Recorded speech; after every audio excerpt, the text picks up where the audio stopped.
Olá, bem-vindo à 5ª temporada do PQU Podcast, o podcast para psiquiatras em formação. Aqui é evidência com opinião. Eu sou Vinícius Guapo e é uma satisfação tê-lo como ouvinte.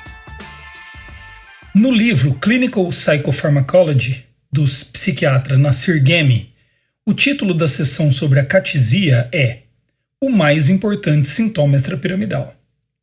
Ele ganhou minha atenção, e eu acredito ter ganhado a sua. Então vamos ao que interessa. O PQU Podcast é uma iniciativa independente do Luiz Alberto e minha. Aqui publicamos evidências e opiniões sobre diversos assuntos que consideramos de interesse para o psiquiatra em formação. Você que já nos acompanha sabe que prezamos muito pela qualidade de nossos áudios e que o Breno, da Vira Disco, cuida muito bem deles. Durante a pandemia, estamos gravando remotamente e nos desculpamos por qualquer perda de qualidade decorrente disto. A cachizia é um efeito colateral, uma manifestação extrapiramidal, muito mais comum do que se pensa. E como veremos, subdiagnosticado. O termo acachizia foi cunhado por volta de 1901 pelo professor de neuropatologia da Universidade de Praga, Ladislav Hraškovič, e provém do termo grego que significa incapacidade de permanecer sentado. Hraškovič, de maneira bastante perspicaz, caracterizou a acachizia como um transtorno do movimento acompanhado de um transtorno sensorial. Esse conceito não apenas se confirmou correto, como nos é muito útil até os dias de hoje para entender a apresentação clínica da acachizia. Situada na fronteira entre o sintoma, um problema subjetivo descrito pelo paciente, e um sinal, problema objetivo observado pelo médico, na prática, a acachizia é uma condição difícil de ser caracterizada e diagnosticada também. A descrição simplista do DSM, abre aspas, queixas subjetivas de inquietação, frequentemente acompanhada de movimentos excessivos, fecha aspas, não nos ajuda muito. Então vamos aprofundar um pouco mais nisso. Os pacientes encontram muita dificuldade para descrever o desconforto subjetivo provocado pela acachizia.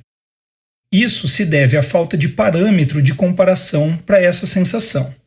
E também porque os médicos raramente experimentaram algo parecido. Ou seja, não há linguagem compartilhada para que a comunicação eficiente ocorra. Ansiedade, coceira, cócegas, inquietação são todas tentativas frustradas de se descrever o desconforto que o paciente sente. James Lohr e Monir Soliman, em uma revisão sobre a cachizia publicada em 2015 na CNS Spectrums, dão alguns bons exemplos do que escutaram de seus pacientes ao longo dos anos. Abre aspas, parece que minhas pernas estão pegando fogo por dentro. Ou, essa sensação me faz querer pular da cama e correr pelo quarto. É como uma coceira ou formigamento profundo dentro dos meus ossos. Ou ainda, é como se minhas pernas dormissem, formigassem, mas a sensação nunca passa. O desconforto pode variar muito de paciente para paciente, e também no mesmo paciente em diferentes momentos ou circunstâncias. Portanto, não espere consistência e não desconfie da falta dela. São importantes ainda os sintomas que comumente acompanham o desconforto causado pela acachizia. Disforia, aumento da ansiedade, exacerbação de delírios e alucinações, agressividade, violência, ideação e atos suicidas são manifestações que deveriam alertar o clínico para a possibilidade da ocorrência de acachizia, especialmente em pacientes usando medicações com potencial para causá-la. O sinal objetivo de acachizia é um distúrbio de movimento, caracterizado, na sua forma mais típica, por inquietação e movimentação repetitiva de membros inferiores em toda a sua extensão, e não apenas nos pés, por exemplo. Os pacientes podem se apresentar mudando constantemente de posição quando estão em pé, ou balançando as pernas sem parar e arrumando-se na cadeira a todo momento quando sentados. Com a piora do quadro, o corpo todo pode ser acometido, e o paciente pode assumir, por exemplo, a apresentação que ficou conhecida como movimento de amassar barro, em que o paciente fica incessantemente marchando no mesmo lugar. O componente subjetivo da acatesia pode existir de maneira independente do componente objetivo, principalmente nos casos mais leves. Essa característica, além de dificultar o diagnóstico, dá embasamento para a hipótese de que o distúrbio sensorial seja o problema primário e que o comportamento motor seja apenas consequência da perturbação subjetiva. Eu gosto da ideia, acho muito provável que isso ocorra mesmo. Somente 50 anos após a descrição da acatesia feita por Ladislav Raskovec, associou-se então sua ocorrência com o uso de medicações antipsicóticas. Essa é a principal causa de acatesia nos dias de hoje. A prevalência de acatesia entre usuários de bloqueadores dopaminérgicos varia muito entre estudos, indo de 8% a 76%. Pois é, eu odeio quando vejo números assim. Nesse caso, essa diferença tão grande deve-se a diferenças entre as diversas drogas, quanto ao risco de acatesia, a heterogeneidade nos critérios diagnósticos e dos métodos de avaliação utilizados, o diagnóstico de base da população estudada, entre outras coisas. Nasser Ghem argumenta que uma estimativa conservadora seria de que 25% dos pacientes em uso de antipsicóticos virão a desenvolver acatesia, não necessariamente em sua forma grave, mas com implicações clínicas importantes. Eu concordo, e não é pouco, hein? A ideia muito difundida de que a acatesia seria incomum com o uso de antipsicóticos de segunda geração não é verdadeira. É muito provável que esses medicamentos causem menos acatesia que os de primeira geração, mas a prevalência fica entre 23% e 42% para o aripiprazol, 7% e 50% para a risperidona, 13% e 16% para a olanzapina, 2% a 13% para a quetiapina. Os dados para a clozapina são bastante divergentes. Enquanto alguns estudos mostraram prevalência muito baixa, outros apontaram algo em torno de 15% a 31%. Em um estudo comparativo, a acatesia foi diagnosticada em 39% dos pacientes em uso de clozapina e 45% dos pacientes em uso de antipsicóticos de primeira geração, não sendo possível estabelecer uma diferença estatisticamente significativa entre os grupos, seja na prevalência ou na gravidade dos sintomas.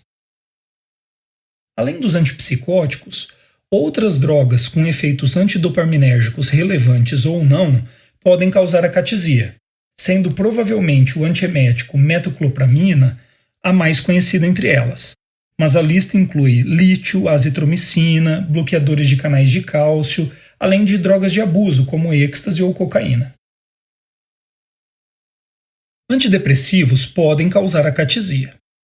Os inibidores seletivos da recaptação de serotonina são os mais associados a este efeito colateral, mas outras classes podem também estar implicadas. A ocorrência de acatesia em um paciente com depressão pode levar a desfechos indesejáveis. O mais importante, sem dúvida, é o risco de suicídio. O desconforto da acatesia, somado aos sintomas ainda não tratados da depressão, formam uma mistura perigosa. Você já deve ter ouvido que pacientes no início do tratamento de um quadro depressivo grave podem suicidar-se. A explicação dada era de que o antidepressivo melhoraria primeiramente a lentificação psicomotora, o ânimo e a energia para atividades, para só depois melhorar os sentimentos depressivos. E o paciente teria então forças que antes não tinha para cometer o suicídio. É uma hipótese razoável, mas a mistura depressão mais acatesia não deve ser descartada. Outro problema seria um diagnóstico errôneo de transtorno bipolar por causa da agitação, irritabilidade e inquietação. Discutimos esse tópico em mais detalhes no episódio 56 aqui do PQ Podcast. Lembro-me ainda do Luiz Alberto ter me contado de uma paciente com TOC que o procurou por uma segunda opinião por insistência dos familiares, porque o colega que a tratava estava dizendo que o diagnóstico correto seria transtorno bipolar, estado misto, por conta da agitação e nível de ansiedade que ela desenvolvera ao longo do segmento. ocorre que uma vez reduzida a dose de fluoxetina que ela tomava, 80 mg por dia, o quadro de agitação simplesmente desapareceu. O que ocorreu? Acatesia. Por fim, seja qual for o diagnóstico do paciente ou a medicação responsável pela ocorrência de acatesia, a não adesão ao regime terapêutico é um desfecho óbvio e muito danoso também. Vale ainda lembrar que a acatesia pode ocorrer em pacientes com doença de Parkinson e também de maneira espontânea em pacientes com esquizofrenia não tratada. Uma situação rara hoje em dia, eu mesmo nunca vi. Como eu disse no início do episódio e desenvolvi na discussão sobre as características clínicas da acatesia, essa é uma condição subdiagnosticada. Fato com seríssimas consequências para os pacientes. Sofrimento e desconforto, má adesão ao tratamento, erros diagnósticos e risco aumentado de suicídio. Shigehiro Hirose escreveu uma revisão em 2003 sobre as causas pelas quais a acatesia é menos diagnosticada do que deveria. Ele dividiu didaticamente essas causas em causas relacionadas ao paciente e causas relacionadas ao clínico. As causas relacionadas ao paciente e a sua apresentação clínica são: 1. Pequena intensidade dos sintomas. 2. Ausência de inquietação motora observável na consulta. 3. Falha em comunicar o desconforto subjetivo da acatesia por parte do paciente. 4. Acometimento de outras áreas do corpo, e não as pernas, que é uma apresentação mais típica. 5. Presença de outros sintomas psiquiátricos exuberantes, como em uma síndrome psicótica ou maníaca, ou quando da ocorrência de pensamentos ou atos suicidas. E ainda 6. Ausência de outros sintomas extrapiramidais. Já as causas ligadas ao clínico são: 1. Insistência e ênfase em caracterizar objetivamente a inquietação física do paciente, para confirmar o diagnóstico. Alguns pacientes com sintomas leves simplesmente não terão tal apresentação, enquanto outros, vale lembrar, conseguem ter algum controle voluntário da inquietação física. 2. Falha em considerar a acatesia sempre que um paciente esteja em uso de antipsicótico ou mesmo um antidepressivo. 3. Relutância em instituir teste terapêutico para acatesia em casos ambíguos. E 4. Adesão a critérios muito rígidos para o diagnóstico de acatesia, geralmente úteis para pesquisa. Tá bem, espero que agora estejamos alertas e aptos para diagnosticar a acatesia. Mas e depois dela ter sido identificada, o que fazer? Como conduzir estes casos? Infelizmente, não temos um bom conjunto de evidências para embasar o tratamento de pacientes com acatesia. Mas a falta de ensaios clínicos de boa qualidade, randomizados e controlados por placebo, não deve nos impedir de fazer algo por esses pacientes. Ou deve? Eu acho que não. Recentemente fiz uma busca e encontrei um artigo que demonstra que perto de 30% das prescrições em um serviço ambulatorial de psiquiatria são off-label, ou seja, remédios utilizados para indicações com baixo nível de evidência e que por isso não tiveram seu uso aprovado oficialmente por entidades reguladoras, como Anvisa ou FDA. Na falta de evidências ideais, o médico baseia-se em evidências ainda em construção para oferecer alguma ajuda aos pacientes. No caso da acatesia, o que vou mostrar aqui em diante está embasado em estudos observacionais, muitas vezes desenhados com foco em outra questão clínica, que não a própria acatesia, relatos de casos e experiência clínica. Primeiro e primordial, o possível agente causal da acatesia deve ser identificado e o tratamento inicial focado nele. Quando o diagnóstico de acatesia é ainda duvidoso, este primeiro passo é diagnóstico e terapêutico ao mesmo tempo. A recomendação é diminuir ou retirar a medicação sempre que possível. No caso de o agente causar ser um antipsicótico, trocar uma medicação de primeira geração para outra de segunda geração é aconselhável. Entre os antipsicóticos de segunda geração, a quetiapina e talvez a clozapina sejam boas opções. Saiba que a acatesia pode piorar ou mesmo aparecer pela primeira vez como um sintoma de retirada do bloqueador dopaminérgico. Tipicamente, essa reação de retirada deve se resolver em no máximo 6 semanas. Portanto, qualquer avaliação sobre a retirada, diminuição ou troca de um antipsicótico com a finalidade de alívio da acatesia não deve receber uma avaliação definitiva antes desse período. Na eventualidade de, mesmo após 6 semanas da retirada do agente causal, o paciente continuar apresentando acatesia, é possível que ele tenha desenvolvido uma acatesia tardia. Várias medidas que vamos discutir adiante sobre o tratamento da acatesia aguda são válidas para a acatesia tardia. Mas uma peculiaridade dessa condição é que restituir o agente causal na dose anterior pode trazer alívio dos sintomas. No caso de o agente causar ser um antidepressivo, infelizmente temos pouco embasamento para orientar a troca. Nesses casos, a primeira providência, antes de substituir o medicamento, é reduzir sua dose. Um dado interessante e útil. A ocorrência de acatesia foi relacionada com deficiência de ferro em alguns estudos, levando até a hipótese de fisiopatologia desse transtorno. É recomendado, então, dosar o ferro e repor quando indicado. Quando essas manobras não são suficientes, algumas medicações têm sido indicadas como antídoto, mas, como já disse antes, sem muita evidência, além de alguns relatos de caso. Agentes anticolinérgicos, como o biperideno, beta-bloqueadores, como o propranolol, antagonistas de receptores 5-HT2A, como a mirtazapina, benzodiazepínicos, clonidina, além de vitamina B6 e N-acetilcisteína, todos já foram relatados como úteis no tratamento de acatesia. Alguns merecem destaque. Apesar de haver autores sugerindo o uso de beta-bloqueadores lipofílicos como o propranolol, uma revisão Cochrane não demonstrou eficácia inequívoca desse agente. De qualquer forma, deve-se iniciar com baixas doses, 10 mg 3 vezes ao dia, que podem ser aumentadas até 90 ou 120 mg por dia, conforme a tolerabilidade.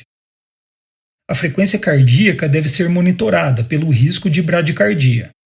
Além disso, sedação, sintomas depressivos, elevação dos níveis de colesterol e disfunção sexual são efeitos colaterais menos comuns, mas que podem ocorrer. O efeito positivo deve ser percebido em poucos dias.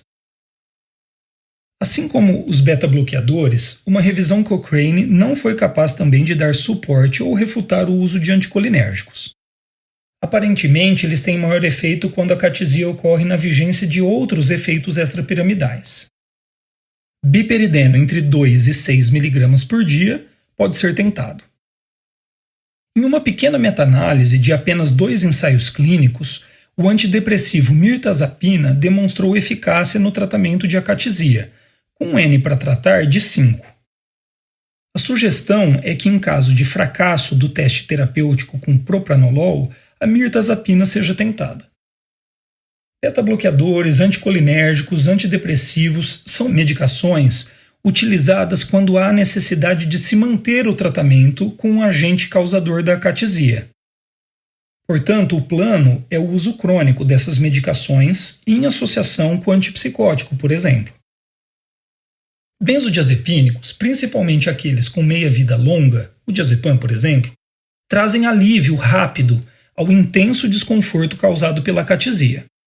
Porém, pelo risco de dependência e outros efeitos colaterais, o uso prolongado não é indicado. Assim que detecto acatesia, a primeira medida é prescrever um benzodiazepínico, para promover alívio sintomático o mais rápido possível.